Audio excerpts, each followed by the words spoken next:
A surgeon's scalpel is 10 times sharper than a sheet of paper. A chef's knife 5 times sharper. And yet, paper wins. It does something neither blade can. It cuts just deep enough to light up every nerve ending in your fingertip, without cutting deep enough to stop them firing.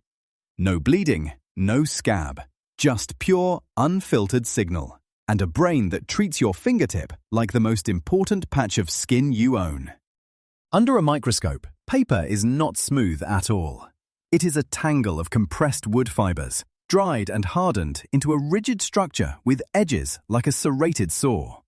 Scientists have calculated that the perfect thickness for a paper cut is around 65 micrometers, thin enough to flex into a blade, thick enough to apply force over a tiny area. A thinner sheet just bends, a thicker one bounces off. But standard paper hits that sweet spot every single time. It was never designed to cut. It just happens to be perfect at it.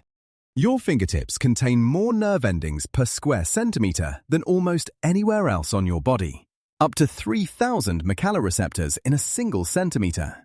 They evolved for precision, to feel texture, temperature, vibration. And packed among them are pain receptors called nociceptors.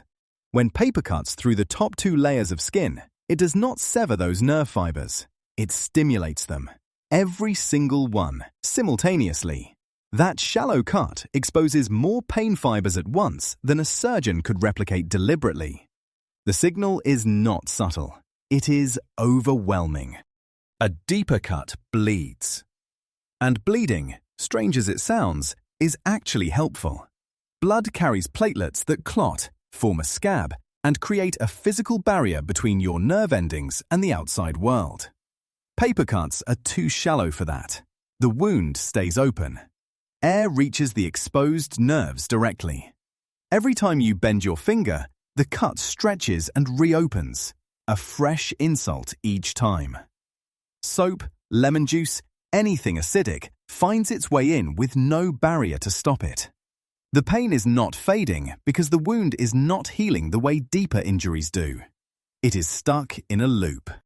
If you could see a map of your brain's sensory cortex, the area that processes touch and pain, your body would look grotesque. Your torso, your legs, your back, tiny. Your hands and fingertips, enormous. This distorted body map is called the cortical homunculus. Your fingertips take up more brain real estate than your entire chest. So, when a pain signal fires from your finger, it does not land in a small, quiet corner of your brain.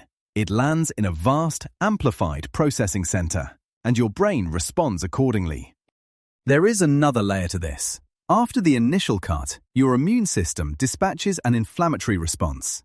Tiny immune cells flood the area. Chemical signals are released that directly sensitize the nearby pain receptors, making them fire more easily than they normally would. This is called peripheral sensitization. Your body has literally turned up the volume on the whole region.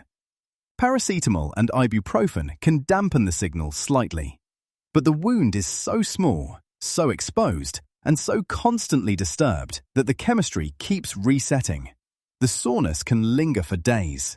Not because the injury is serious, but because your body cannot stop reacting to it. And here is the quiet irony. Paper was invented to carry information, to be handled, flipped, stacked, sorted. We built an entire civilization around doing exactly that. The average office worker handles hundreds of sheets every single day. Even as the world moves digital, packaging, cardboard, receipts, paper is still everywhere.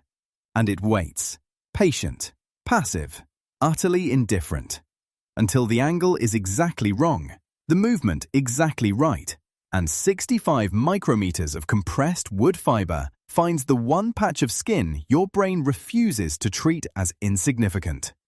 So the next time a piece of paper gets you, remember, it is not a failure of toughness. It is physics meeting anatomy at the exact worst intersection. A material that hits the precise cutting threshold of skin, a wound too shallow to heal cleanly, and a brain that has always treated your fingertip as priority 1. Here is a question to settle in the comments. What is the single worst place to get a paper cut? the fingertip, the tongue, or between your fingers? We'll be reading every answer. If this made you think, subscribe to Wait Why. We drop a new question every week.